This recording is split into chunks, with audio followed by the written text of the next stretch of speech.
जान बूझ साची तजै, करे झूठ सोने, वाकी संगत राम जी, सुपने हूँ नहीं दे।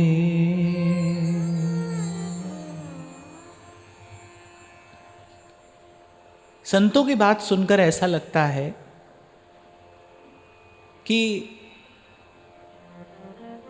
कुसंग से बचे बिना भजन भाव में अभिवृद्धि नहीं होती, नहीं हो सकती।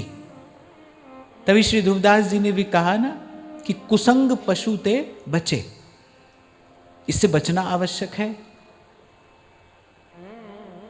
नहीं तो सारा परिश्रम व्यर्थ करा देता है थोड़ी देर का कुसंग। जैसे हम सत्संग की महिमा कहते हैं ना, एक घड़ी आधी घड़ी, आदि में भी आध, और तुलसी संगत साधु की कटे कोटि अपराध। अगर सत्संग की महिमा है ना, तो कुसंग का भी प्रभाव है।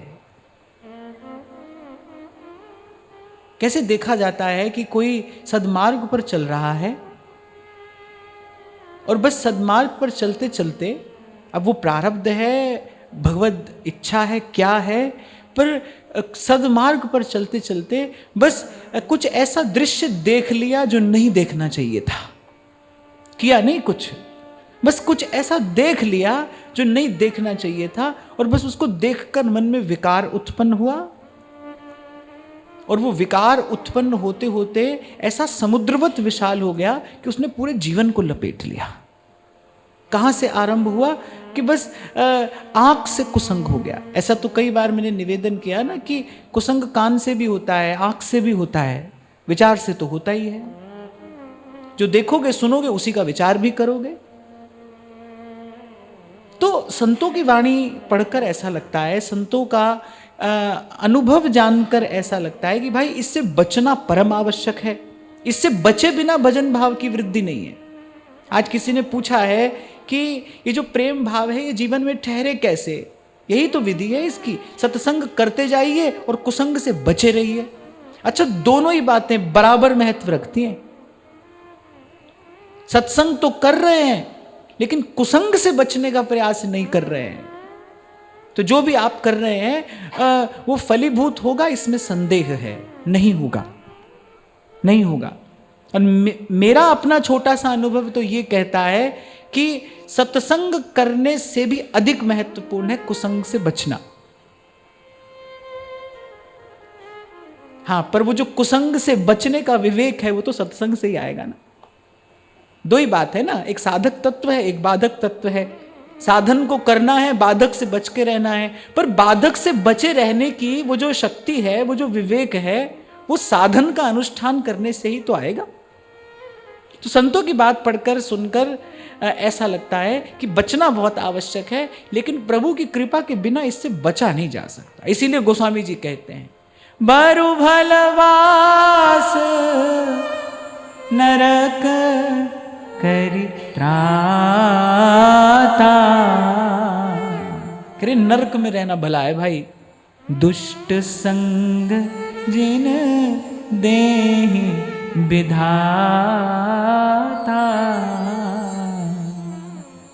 क्योंकि दुष्ट का संग तो जीते जी व्यक्ति को नरक में डाल देता है। फिर तो पल पल नरक है और जन्म जन्म का नरक है। इसीलिए कबीर कहते हैं प्रभु से, कह रहे जान बूझ साची तजय, जो जानकर बूझकर सत्य मार्ग का त्याग कर देता है और करे झूठ सो नेह। ऐसे लोग भी होते हैं, हाँ भाई होते हैं। मनुष्यों के रूप में मनुष्य भी हैं, मनुष्यों के रूप में देवता भी हैं, और मनुष्यों के रूप में असुर भी हैं। जान बूझ साची तजय और करे झूठ सो नेह। देखा है, मैंने भी देखा है ऐसा कि झूठ से ही प्रेम है, मिथ्या का ही विचार करेंगे, मिथ्या ही बात करेंगे।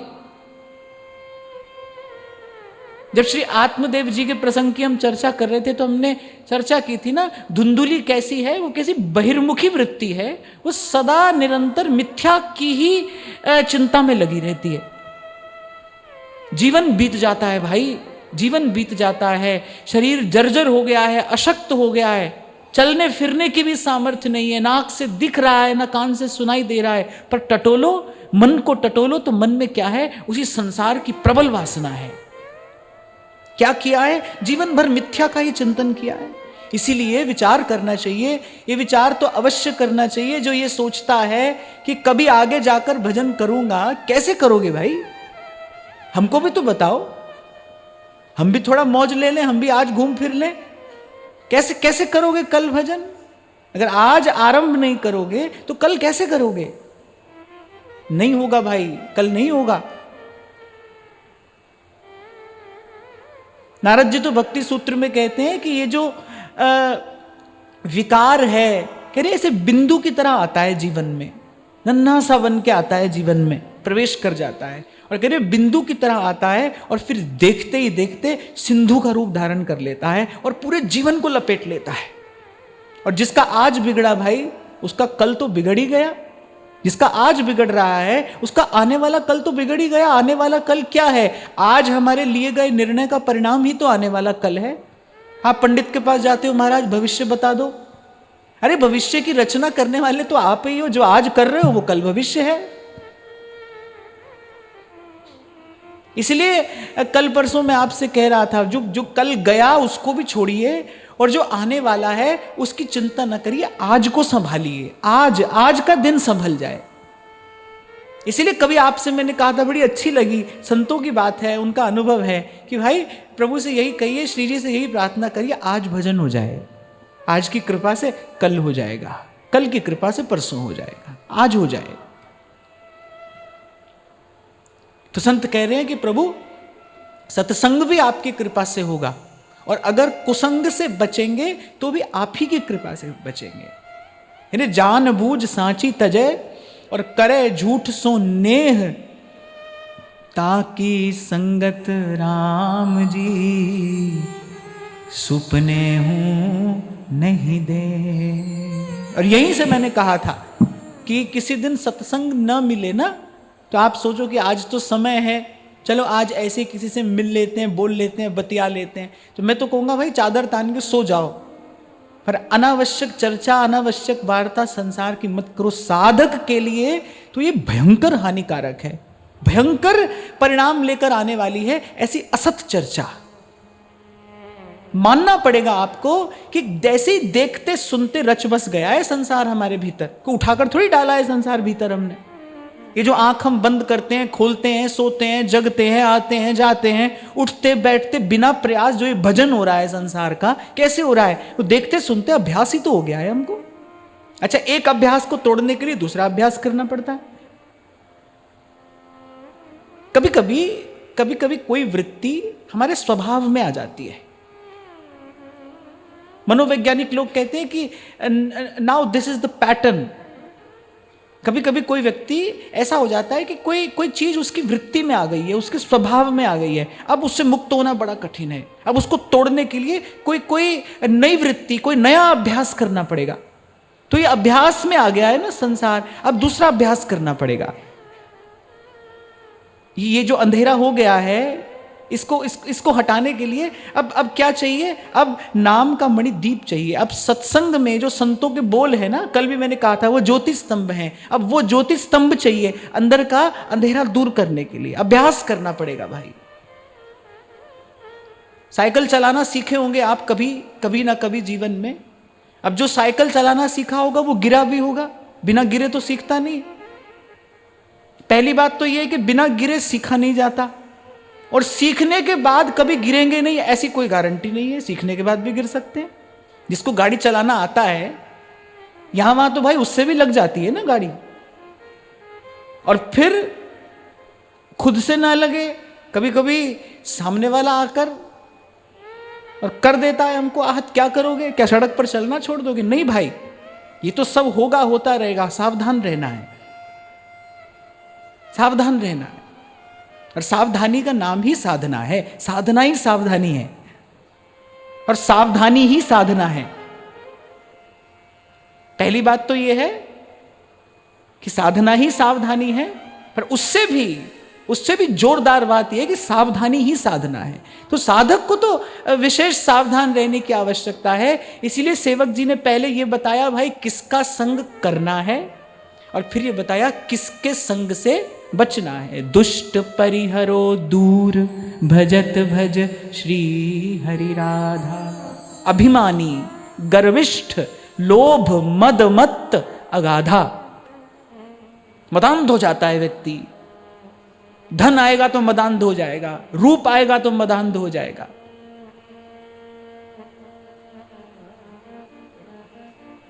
बुद्धि का बल अधिक होगा तो मदांध हो जाएगा। आप देखो जो पहलवान होता है वो ऐसे अटकता फिरता है लोगों से, वो जो उसका बल है ना, बल है, वो एक प्रकार का क्षोभ उत्पन्न करता है अंदर। ऐसे जो लोग पंडित हो जाते हैं, अनेक अनेक शास्त्रों को पढ़ लेते हैं, अब वो किसी से चर्चा वार्ता तर्क वितर्क वाद विवाद किए बिना उनको चैन नहीं पड़ता है। ये जो शास्त्रार्थ होते हैं ये सब इसी का ही तो परिणाम है। नहीं तो जो वास्तविक विद्या है, जिसका संकेत श्री चैतन्य महाप्रभु अपने शिष्टाष्टक के प्रथम श्लोक में करते हैं, वो जो वास्तविक विद्या है, चेतो दर्पण मार्जनम भव महादावाग्नि निर्वापणम श्रेयः कैरव चंद्रिका वितरणम विद्यावधू जीवनम। जो वास्तविक विद्या है ना, वो तो परम सुख की ओर, शांति की ओर, मौन की ओर और गहन गंभीर एकांत की ओर लेकर जाने वाली है। ये जो पुस्तकों की विद्या है, ये तो भीतर कोलाहल मचा देती है। 4 किताब आप पढ़ लो, अब जब तक आप सुनाओगे नहीं आपसे रहा नहीं जाएगा, क्योंकि वो पचने वाला ज्ञान नहीं है ना।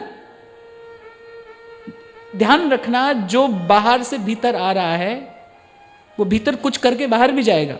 प्रकृति का जो नियम है, सिद्धांत है, प्रकृति की जो संरचना है वो तो ऐसी है ना, वो सबका सब भीतर नहीं रहेगा। वो आप बाहर से भीतर डालोगे तो वो भीतर से बाहर भी जाएगा। तो जो यहां वहां से इकट्ठा किया जाता है, ये तथाकथित ज्ञान या ये जानकारी, ये भीतर हलचल करती है। शरीर का बल बढ़ेगा तो भी ऐसी हलचल होगी, बुद्धि का बल बढ़ेगा तो भी ऐसी हलचल होगी, धन का बल बढ़ेगा तो भी ऐसी हलचल होगी। पुराणों में हम पढ़ते हैं कि देवता गंधर्व जब उन्मादी हो जाते हैं तो ऋषि मुनियों का अपमान कर बैठते हैं। देवराज इंद्र अपने गुरु श्री बृहस्पति जी का ही अपमान कर बैठे। दुर्वासा आ रहे थे भगवान का दर्शन करके, माला मिली, प्रसादी माला श्री दुर्वासा जी को मिली। इंद्र आ रहे थे, अब दुर्वासा जी ने देखा देवराज हैं, इनका कुछ स्वागत सत्कार कर देते हैं। अब देवराज इंद्र को वो अपनी प्रसादी माला दुर्वासा जी ने दे दी। अब देखा जाए तो पहले तो वो भगवान की प्रसादी माला है, फिर अब तो संत का प्रसाद है, वो तो परम प्रसाद हो गया। जो भगवान से मिलता है उसको प्रसाद कहते हैं, जो संत से मिलता है उसको महाप्रसाद कहते हैं। भगवान को प्रभु कहते हैं ना, लेकिन जो भगवान के भक्त हैं उनको महाप्रभु कहा जाता है। वो महाप्रभु हैं, वो प्रभु को देने वाले हैं। तो वो तो प्रसाद है जो भगवान से मिला है, लेकिन वही प्रसाद पहले प्रभु से प्राप्त होकर फिर संत आपको दे रहा है, फिर तो वो महाप्रसाद है। पर इंद्र अपने मद में थे, पद का मद। अब इंद्र के पास त्रिलोकी की संपत्ति है भाई। आप कभी स्वर्ग लोक के वैभव का वर्णन पढ़ो किसी पुराण में उठाकर, आपकी बुद्धि चकित हो जाएगी, कैसा स्वर्ग लोक का वैभव है। यहां तो संसार की 2 कौड़ी की चीज मिल जाए तो आदमी अपने आप को जाने क्या समझने लगता है। और इंद्र के पास तो त्रिलोकी की अतुल संपत्ति। इंद्र मदांध थे, दुर्वासा ने प्रसादी माला दी, इंद्र को सत्कार करना नहीं आया। और इंद्र ने कहा हाँ ठीक है, माला ही तो है, फूलों की माला है। इंद्र ने ऐरावत को पहना दी। ऐरावत के मस्तक पर जैसी माला पड़ी, ऐरावत तो अब वो तो गजई है, उसका तो स्वभाव ही है मत रहना। ऐरावत ने देखा कि मस्तक पर क्या आकर पड़ा, ऐरावत ने मस्तक हिलाया, माला नीचे गिरी और ऐरावत ने वही माला पैरों तले कुचल दी। अब सामने भी दुर्वासा थे। दुर्वासा ने कहा मूढ़ इंद्र, तो भगवत प्रसाद का ऐसा अनादर करता है, तू अपनी अपनी राज्य लक्ष्मी से ऐसा मदान्ध हो गया है। जा तू अभी हतश्री हो जा, तेरी सारी श्री, तेरी सारी संपत्ति, तेरी सारी कीर्ति अभी के अभी रसातल में चली जाए। अब तो इंद्र घबराए, अब तो क्षमा याचना करते हैं। फिर दुर्वासा ने कहा कि क्षमा नाम का शब्द तो हमारे शब्दकोश में ही नहीं है, हमने तो जो कह दिया सो कह दिया, क्षमा नहीं करना जानते हैं, वो तो दुर्वासा ही है। तो ये जो मद है ये अंत में पतन कराने वाला है, और ऐसे मदान्ध व्यक्ति का संग साधक का पतन कराने वाला है। इसीलिए कहा, चुन चुन कर बता रहे हैं श्री सेवक जी, अभिमानी, इसको रूप का अभिमान हो, विद्या का अभिमान हो, बुद्धि का अभिमान हो, बल का अभिमान हो, धन का अभिमान हो, कह रहे ऐसा अभिमानी और गर्विष्ठ, लोभ मद मत अगाधा, दुष्ट परिहरो दूर, भजत भज श्री हरि राधा। और इनसे दूर रहने के लिए जब ये निकट आएंगे, और आएंगे क्योंकि भरा है ना संसार, तो इन्हीं से भरा है, ये निकट आएंगे, तुम कहां जाओगे, तुम कैसे रोकोगे? रोकने के लिए आपके पास कोई बड़े वेग से, बड़ी गति से चला आ रहा हो तो उसको रोकने के लिए बल चाहिए ना, रोकने के लिए शक्ति चाहिए। कैसे रोकोगे जीवन में आती इन विकारों की आंधी को? साधक के जीवन में ये जो विकारों के तूफान आते हैं, कैसे रोकोगे? कैसे उस समय स्थिर रहोगे, डटे रहोगे? वही डटा रहेगा ना जिसकी जिसकी जड़ मजबूत होगी। तुलसीदास जी कह रहे हैं, जड़ नीके गहे, इसकी जड़ मजबूत होगी वही तो डटा रहेगा। इसलिए आरंभ में मैंने कहा, विकार से, कुसंग से बचने का उपाय ही सत्संग है। सत्संग से ही कुसंग से बचने का विवेक मिलता है, बल मिलता है, धैर्य मिलता है। बहुत लोग प्रश्न करते हैं कि महाराज अब हम क्या करें, अब तो समाज ऐसा हो गया कि भजन करने वाला जो है वो तो बिल्कुल अलग थलग पड़ जाता है। जो आज की तथाकथित सोसाइटी है, बोले हम लोग तो अब सोसाइटी में मूव ही नहीं कर सकते हैं, हम तो बिल्कुल अलग थलग पड़ गए हैं। और मैं समझता हूं ऐसा होता है, ऐसा है। अब भाई ऐसा यदि है और ऐसा यदि हो गया है या हो रहा है तो भाई वहीं जाकर तो अब नहीं चिपट सकते उनसे, क्या करोगे? अपने आप को अलग रखना है। अब अपने आप को अलग रखने के लिए, भीड़ से अलग रहने के लिए आपको भीतर का बल चाहिए। और मैं तो वैसे भी ये समझता हूं, भीड़ का हिस्सा बन जाना कोई मुश्किल काम तो नहीं है। जहां सब जा रहे हैं, ले आप भी चलो, इसी को ही तो भेड़ चाल कहते हैं ना। सब जा रहे हैं, आप भी चलो। देखो कितना बड़ा ये आश्चर्य है, हम अपनी आंख से देख रहे हैं। एक समय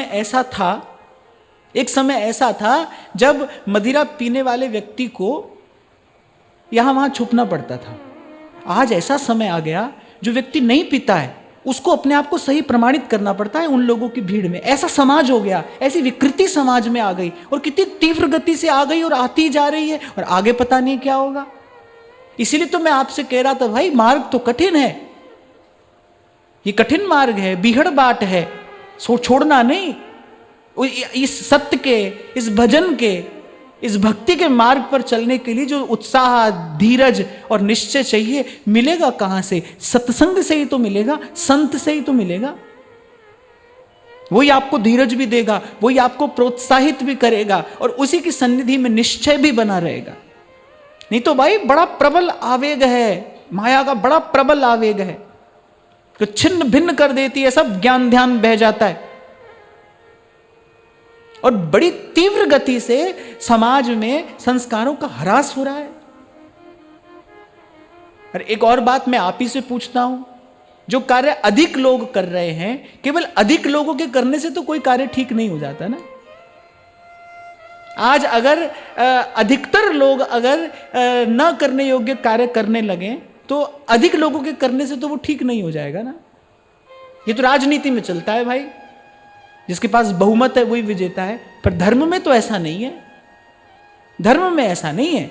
इसीलिए भीड़ का हिस्सा बनना आसान है, कठिन है भीड़ से अलग अपने सिद्धांत पर बने रहना। और उस अपने सिद्धांत पर बने रहने का बल, शक्ति, वो साहस, वो निश्चय, वो आपको सत्संग से मिलेगा। इसलिए मैं अपने युवा श्रोताओं से तो ये बात विशेष रूप से कहता हूं, बार बार कहता हूं। जयपुर के सत्र में भी हमने बड़े विस्तार से इस पर चर्चा की। मैं मानता हूं कि ये कठिन है, पर भाई अपने आचरण की पवित्रता बनाए रखना। आचरण पवित्र रहा तो ही जीवन में शक्ति रहेगी, तो ही जीवन में उत्साह रहेगा, नहीं तो हतोत्साहित हो जाओगे। एक परीक्षा में फेल हो जाता है और बालक सोचता है कि मैं आत्महत्या कर लूं। वो भीतर से कितना दुर्बल है, वो कितना निर्बल है भीतर से, उसके पास आत्मबल नाम की कोई वस्तु नहीं है। और आज की शिक्षा पद्धति ऐसी है, मैं बिल्कुल निसंकोच होकर कह रहा हूं, आज की शिक्षा पद्धति ऐसी है और ऐसी होती जा रही है जहां संस्कार के लिए तो कोई स्थान ही नहीं है, जहां संस्कार के लिए कोई स्थान ही नहीं बचा है। ये ऐसे वातावरण में हम कहां जाएंगे भाई? हम अपने भाव का पोषण कैसे करेंगे? एक ही विधि है कि गुरु चरणों से लगे रहना, सत्संग में बने रहना। नहीं तो हमारे भाव को पोषण मिलेगा कहां से? कहां से आहार मिलेगा? भजन करने का वो बल शक्ति कहां से आएगी? तो दुष्ट परिहरो दूर भजत भज श्री हरि राधा। कह रहे इनको दूर कैसे रखोगे? भजत भज श्री हरि राधा, भजन से ही इनको दूर रखा जा सकता है। और बड़ी अच्छी बात है, मैं तो देखता हूं कि ये लोग ऐसे हैं, ये जो कुछ लोग हैं या बहुत लोग हैं या जितने भी लोग हैं, ये लोग ऐसे हैं कि माथे पर तिलक हो, हाथ में माला हो तो उसको तो ऐसे अस्पृश्य समझते हैं। अच्छी बात है। कल मैं आपसे कह रहा था ना, गोस्वामी जी सबसे पहले खल वंदना करते हैं, फिर खल कहते हैं हम तुम्हारी वंदना से प्रसन्न हैं, क्या मांगते हो? बोले बस आप हमसे दूर रहिए, यही मांगते हैं आपसे। तो लड़ना झगड़ना तो किसी से नहीं भाई। ये तो मैं आपसे बार बार कहता आया हूं कि इस गुत्थी को उलझाना नहीं, मन किसी से उलझाना नहीं, लड़ना झगड़ना किसी से नहीं, बुद्धि से विवेक से अपना कार्य साध लेना। अपना कार्य साधने वाला ही बुद्धिमान है। अपना कार्य बनाते चलना, मन ही मन एक दूरी बनाकर चलना। मन को उस पाले में उछलने मत देना। एक और बात ध्यान रखना, एक बार मन हाथ से निकला, एक बार, अनेक बार नहीं, एक बार मन हाथ से निकला, फिर टिकाने अब आएगा, कब आएगा और आएगा भी कि नहीं आएगा कहा नहीं जा सकता, नहीं कहा जा सकता। जहां तक हो सके वहां तक तो यही प्रयास करना, सत्संग में बने रहना और सत्संग की कृपा से दुष्ट परिहरो दूर भजत भज श्री हरि राधा, भजत भज श्री हरि राधा। फिर आगे कहते हैं श्री राधा वल्लभ भजत भज भली भली सब हो, जिते विनायक शुभ अशुभ विघ्न करे नहीं हो। फिर सेवक जी महाराज प्रसाद दे रहे हैं कि यदि एक बार सत्संग में स्थिति सुनिश्चित हो गई, एक बार यदि आपको ये समझ में आ गया भाई ये करना है ये नहीं करना, एक और बात, जाको है जासो मन मान्यो। एक बात तो आप मान लेना, यहां कोई किसी की मानता नहीं है, मानते सब अपने मन की हैं। ये तो ऐसे कहने की बात है, मैं कहूं आप मुझे मानते हो या आप किसी और को मानते हो, कोई किसी को नहीं मानता है। व्यक्ति अपने मन की मानता है, जहां मन जाता है वहां पीछे पीछे हो जाता है। जो आपको करना है वो ध्यान से सुनना, जो आपको करना है वो आप करेंगे, और जो आपको नहीं करना है वो आपसे कोई नहीं करा सकता, वो आपसे कोई नहीं करा सकता। मूल में आप हैं, आपकी स्वीकृति है, चेतन आप हैं, परमात्मा का अंश आप हैं, आपकी स्वीकृति है। आपको जो करना है वो आप करेंगे, जो नहीं करना है वो आप नहीं करेंगे। एक बार आपको समझ आ जाए, एक बार बोध हो जाए भाई मेरा हित इसमें है, ये मेरे हित का मार्ग है, यही सतमार्ग है, ये सत्संग जो है ना इसी से मेरा हित है, इसी में मेरा कल्याण है, एक बार समझ आ जाए फिर आपको कोई हटा नहीं सकता वहां से। ये जो पूछने वाले लोग होते हैं ना, इसीलिए मैं उत्तर नहीं देता ऐसे प्रश्नों का। अब जैसे कल किसी ने पूछा कि गृहस्थ में रहूं या भजन करूं, भाई या तो आप ये पूछते कि गृहस्थ में रहकर भजन करूं या एकांत रहकर भजन करूं, ये बात पूछते तो कुछ समझ भी आता। आप तो प्रश्न ही क्या पूछ रहे हैं, गृहस्थ में रहूं या भजन करूं। भाई ठीक है आप कहोगे तो भजन कर लेंगे, नहीं तो कूद ही जाएंगे संसार में, फिर तो पीछे मुड़ के देखेंगे ही नहीं। ये तो कोई बात नहीं हुई, या तो आप ये प्रश्न करो कि भाई यहां रहकर भजन करें या वहां रहकर भजन करें। ये तो कुछ समझ में आता है, कोई उत्तर दे। अब उस प्रश्न का क्या उत्तर दें जिसको जो ये अच्छा और आगे विडंबना देखो, व्यक्ति कह रहा है मुझे धर्म का प्रचार और करना है। ये तो ऐसा हुआ कि मैं कुएं में गिरा हूं और मैं ये नहीं कह रहा हूं मुझे निकालो, मैं ये चिल्ला रहा हूं मुझे किसी को निकालना है। अरे निकालो तो पहले आप तो निकल आओ, पहले अपने जीवन का निर्णय तो हो जाए, पहले अपना समाधान तो हो जाए। तो ऐसे भाई अनेक अनेक विचारों के भ्रम में व्यक्ति पड़ा रहता है और समय हाथ से जाता है और जा ही रहा है। और मैं तो 1000 बार यहां से कह चुका, मेरी समझ में तो यही आया कि दुविधा से बड़ी जीवन की और कोई पीड़ा नहीं है। मानव जीवन की सबसे बड़ी पीड़ा दुविधा है। जब तक वो दुविधा में है ना, तब तक वो कहीं का नहीं है, वो जी ही नहीं रहा भाई, उसका जीवन जीवन ही नहीं है जब तक उसके जीवन में दुविधा है। एक मार्ग तो हो, मार्ग तो स्पष्ट हो जाए कि ये मेरा मार्ग है, इस पर चलना है, फिर किंतु परंतु ना हो। मैं यही आपसे कह रहा हूं, एक बार हमको ये समझ में आ जाए कि भाई यही सत्य मार्ग है, फिर आपको कोई नहीं हटा पाएगा। जिनको बोध हो गया सत्संग की कृपा से, वो तो कह रहे को निंदत को बंदत, ये तो चलता ही है और चलता रहेगा।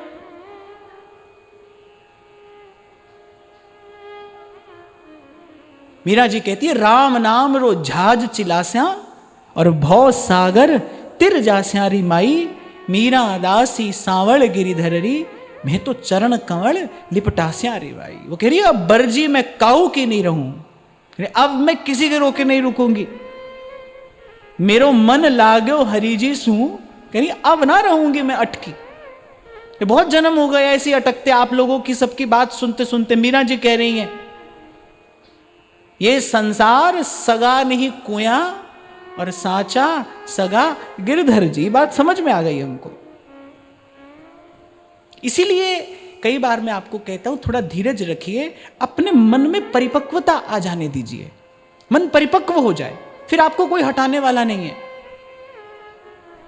फिर मार्ग की कोई प्रतिकूलता आपका मार्ग रोक नहीं पाएगी, अवरोध उत्पन्न नहीं कर पाएगी। पर पहले अपनी गति में वो वेग आने दीजिए। गंगा जी बड़े वेग से आती है ना, तभी वो मार्ग में आने वाली चट्टानों को काटती हुई अपना मार्ग बनाती है। बड़े वेग से आती हैं। अगर वेग ना हो तो मार्ग नहीं बना सकती हैं। तो ऐसे हमारे भाव में, हमारी गति में पहले वो परिपक्वता, पहले वो वेग आए, जिससे आने वाली कोई भी बाधा हमारा मार्ग ना रोक सके।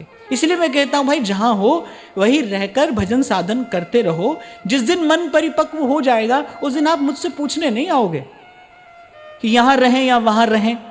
भजन करने वाला पूछने नहीं जाता है किसी से, उसको तो चल देना है, वो तो चल देता है। बस मैं आपसे ये कहता हूं कि वहां तक आप जाइए, पहले स्वयं जाइए, जहां है वहीं रहकर पोषण देते रहिए अपने भाव को परिपक्व करते रहिए। पूछने बच जाइए किसी से। आप ठाकुर जी से पूछने जाओ प्रभु हम आपका भजन करेंगे, बिल्कुल मत करो, वो तो ऐसे ही हैं। अरे मीरा जी जैसा भजन कोई करेगा, कोई कर सकेगा। अंतिम क्षण है वो जीवन के, अब तो मिलन की बेला निकट है। और वो ब्राह्मण आए, 100 ब्राह्मणों को भेजा ना राणा विक्रमादित्य ने कि जाओ उनको लिवा लाओ, क्योंकि मीरा जी के बाहर पग धरते ही मेवाड़ में तो दुर्भिक्ष पड़ने लगे, अकाल पड़ने लगे, वो तो प्रजा त्राही त्राही करने लगी। साधु अवज्ञा तुरंत भवानी, कर कल्याण अखिल के हानि। सब बड़े बूढ़ों ने समझाया राणा को कि तुम्हारी मति मारी गई, भगवान के भक्त का अपमान किया, अनादर किया। अब इस भूमि को उस शाप ताप से मुक्त कराने वाली वो स्वयं है। वो यहां आए, वो पग यहां दोबारा धरें तो ये मेवाड़ की धरती पवित्र होगी। अब जब उसको सुध आई तो उसने भेजा ब्राह्मणों को। अब ब्राह्मणों ने तो कहा कि हम तो यहां अनशन करके बैठे हैं, आपको लेकर ही जाएंगे। अब मीरा जी गई श्री द्वारिकाधीश के सन्मुख। रणछोड़ राय जी से पूछा कि ब्राह्मण लेने आए हैं, क्या करूं? ठाकुर जी ने तो एक क्षण नहीं लगाया, बोले चली जाओ। माने प्रभु को कुछ लेना देना नहीं है भाई, आप भजन करो मत करो, आप उनके पास रहो मत रहो। यहां तो क्या चाहिए? मारो झिड़को तो नहीं जाऊं, मारो झिड़को तो नहीं जाऊं, सरक सरक तुम ही पे आऊं, सरक सरक तुम ही पे आऊं। पहले कभी यहीं से मैंने कहा था कि आप ये प्रतीक्षा मत करना जब ठाकुर जी बुलाएंगे तब जाएंगे। और क्यों बुलाएंगे? वो कौन हो तुम? क्यों बुलाएंगे? सोचा है कभी क्यों बुलाएंगे? वो तो अपने निजानंद में मग्न है, उनको क्या पड़ी है किसी को बुलाने? वो तो किसी को नहीं बुलाते। आपको हमको क्या, वो तो किसी को भी नहीं बुलाते। हाँ, कोई प्यार से बुलाए तो उसके चले तो जाते हैं, बुलाते किसी को नहीं वो। आप जन्म जन्म यहीं रहो, ये सब चटक मटक उन्होंने हमारे लिए तो बनाई है। खूब देखो इसको, खाओ पियो मौज करो, ये हमारे लिए संसार बनाया है उन्होंने। वो क्यों बुलाएंगे? वो नहीं बुलाएंगे। क्यों क्यों क्यों कहा है प्रभु ने, जो चली है तू एक पग तो चली हो पग 60। पहले एक पग तू चल, एक तो तुम चलो। एक पग की तो वो प्रतीक्षा करते हैं, कोई बुलाए तो जाएंगे। जब तक कोई नहीं बुलाए तब तक वो उनका कितना भी आत्मीय क्यों ना हो, देखते ही तो रहे। विवश थे, द्रौपदी का अपमान देखते ही तो रहे, पर क्या करते? भाई वो बुलाए तो हम जाएं, बिना बुलाए तो हम नहीं जाते। ये तो उनका स्वभाव है। एक आवाज तो कोई लगाएगा तब सुनेंगे। तो आप ये तो कभी मत सोचना भजन कराएंगे ठाकुर जी करेंगे, बुलाएंगे तब जाएंगे, ऐसा दिन नहीं आता है कभी। चलिए उठिए, उत्तिष्ठत जागृत प्राप्य वरान निबोधत, एक कदम बढ़ाइए प्रभु की ओर।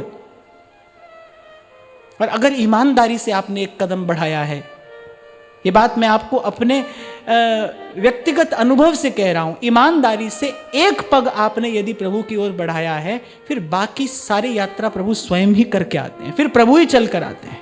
एक पग प्रभु के लिए, एक पग जो बढ़ाया है आपने। इसलिए कुछ 2-3 दिन पहले मैंने आपसे कहा था कि भाई यहां आते हो ना, आपका आने का जो वो संकल्प है वो इसको आपकी आध्यात्मिक यात्रा बना सकता है, वो इसी सत्संग को श्रेष्ठ साधन बना सकता है। ये जो आते हो आप यहाँ किसके लिए जा रहे हैं कि सत्संग का फल क्या है? कृष्ण दर्शन लालसा, भगवत मिलन की इच्छा प्रगाढ़ हो। इच्छा सब करा लेती है भाई, संसार की इच्छा झूठ सच छल कपट सब करा लेती है कि नहीं? ये जो संसार की इच्छाएं हैं इनको पूरा करने के लिए छल कपट पाप झूठ सब तो करता है, व्यक्ति करता चला जाता है, इच्छा सब करा लेती है। इसीलिए इसे कहा जाता है इच्छा शक्ति। इच्छा ही सबसे बड़ी शक्ति है। जिसको प्रभु से मिलने की इच्छा है वो न तो किसी से मुहूर्त शोधन कराता है, न किसी से जाकर पूछता है भाई करूं कि नहीं करूं, यहां रहूं कि वहां रहूं। वो तो करता है और करता ही चलता है। तो ये एक पग आपका ये बड़ा श्रेष्ठ साधन हो सकता है। तो सेवक जी फिर प्रसाद देते हैं। यदि सत्संग में स्थिति सुनिश्चित हो गई, हमको बोध हो गया भाई यही करना है, फिर कहते हैं कि ऐसा यदि हो जाए, राधा वल्लभ भजत भजी भली भली सब हो, जिते विनायक शुभ अशुभ, विघ्न करे नहीं को। एक बार संत का भरोसा हो जाए, एक बार संत सहारा बन जाए। द्वारे पे दीप जले तेरे, इसीलिए संत कहते हैं अरे क्यों नहीं करता? द्वारे पे दीप जले तेरे, क्यों ना अपना दीप जलाए, अपना दीप जलाए।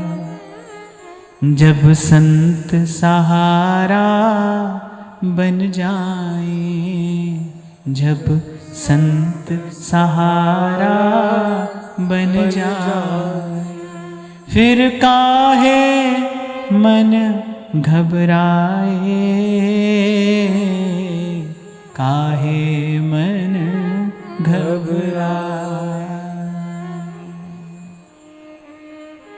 अच्छा, यहाँ पहली पंक्ति ये संकेत कर रही है कि दोनों ही प्रकार के विघ्नों से बचना है, शुभ अशुभ। अब कोई पूछे शुभ भी विघ्न होता है? विघ्न शुभ नहीं होता, पर शुभ विघ्न होता है। आप विचार करो, ये जो काम क्रोध लोभ मोह अहंकार, बोलते तो सब हैं, सब बकते रहते हैं ना, काम क्रोध लोभ मोह अहंकार, है ना, सब यही बोलते हैं। छोटा सा बालक भी उसको यहां बैठा दो, वो यही कहेगा काम क्रोध लोभ मोह अहंकार।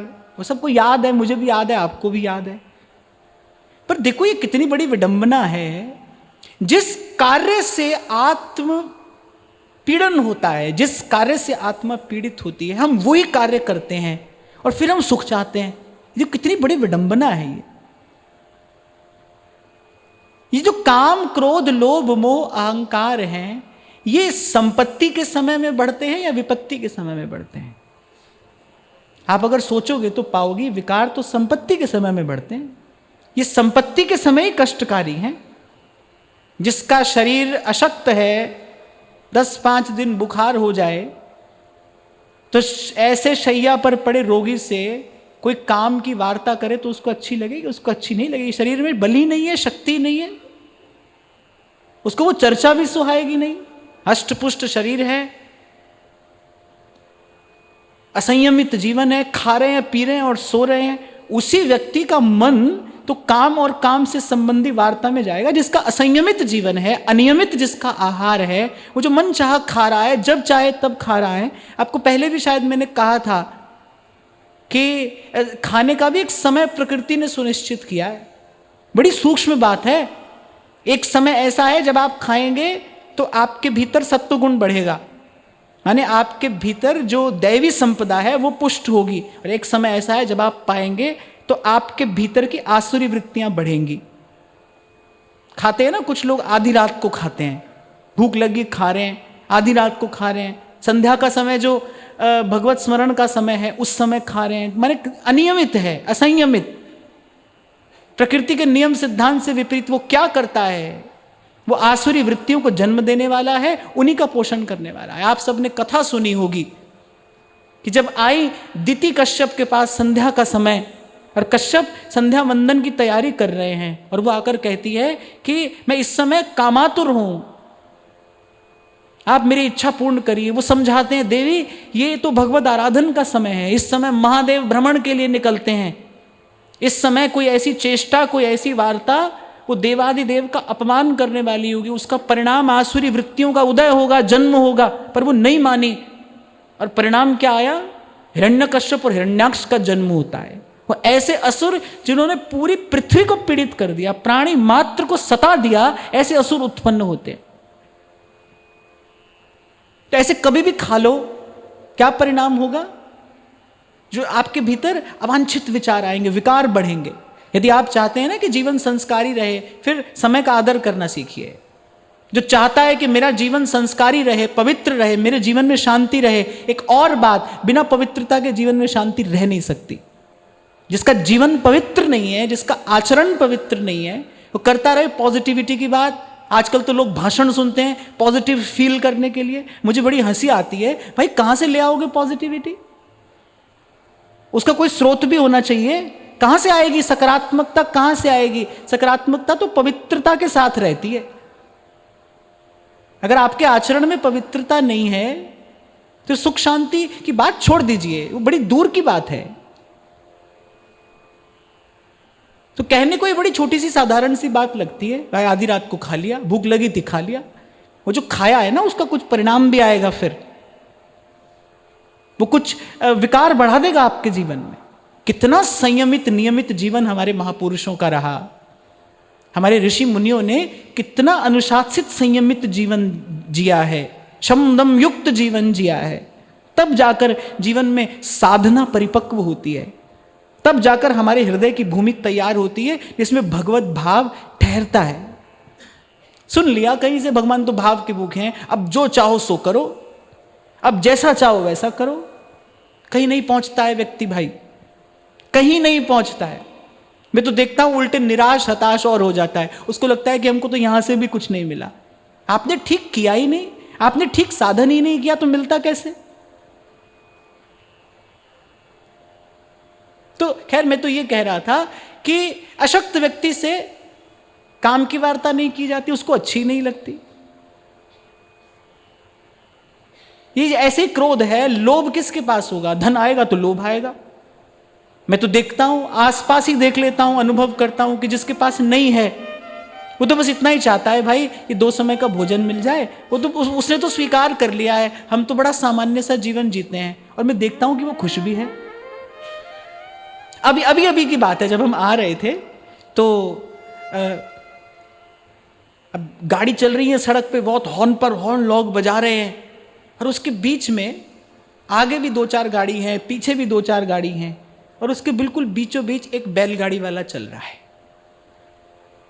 हम गाड़ी में बैठे हैं, एसी चल रहा है, और हॉर्न पे हॉर्न बजा रहे हैं, परेशान हो रहे हैं। जिसकी शक्ल देखो गाड़ी के शीशा में झांक कर, सब ऐसा ही है बेचारा, क्या करें, हॉर्न पे हॉर्न बजा रहा है।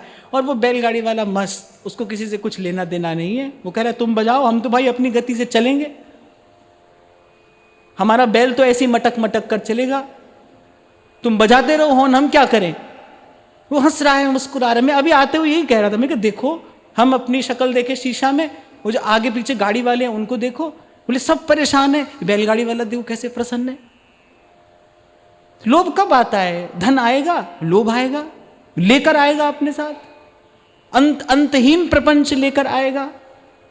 संबंध धन आएगा, आपकी प्रतिष्ठा बढ़ेगी, प्रतिष्ठा बढ़ेगी, संबंध बढ़ेंगे, संबंध बढ़ेगा, राग द्वेष बढ़ेगा, मोह ममता बढ़ेगी। 2-4 लोगों को खिला दोगे, वो सुबह शाम आपकी चापलूसी करेंगे, अहंकार बढ़ेगा। ये सारी जितनी भी ये विकार, ये जितने भी सब हैं, ये तो विपत्ति के साथ नहीं आते भाई, ये तो संपत्ति के साथ आते हैं। जो संसार की संपत्ति है ना, उसके साथ आते हैं। आपके शब्दों में कहूं तो ये फ्री गिफ्ट है। संसार की संपत्ति के साथ ये फ्री गिफ्ट में आते हैं, आपको लेने ही पड़ते हैं, स्वीकार करने पड़ते हैं।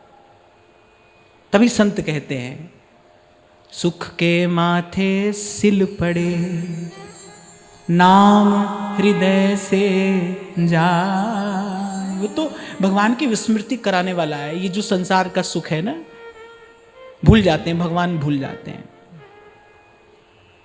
और आप ये ना कहना कि मैं आपको उपदेश कर रहा हूं, मेरे जीवन में ऐसा समय आएगा तो मुझे भी विस्मृति हो जाएगी। बड़े बड़े संतों ने, भगवत प्राप्त महापुरुषों ने ये मत कर निर्णय दिया है, सुख के माथे सिल पड़े, नाम हृदय से जाए, बलिहारी उस दुख के जो पल पल नाम रटाए। अब देखो भाई, हम कोई सतयुग जैसे भक्तों की परीक्षा देने लायक तो है नहीं, इसीलिए बीच का रास्ता हम तो लेकर चलते हैं। साईं इतना दीजिए जामे ग्रस्त समा, मैं भी भूखा ना रहूं, साधु न भूखा जाए। इतना प्रभु आप दे। पर सबसे बड़ा धन है संतोष का धन, वो देना प्रभु, मुझे संतोष देना, आपकी कृपा से मुझे संतोष रहे।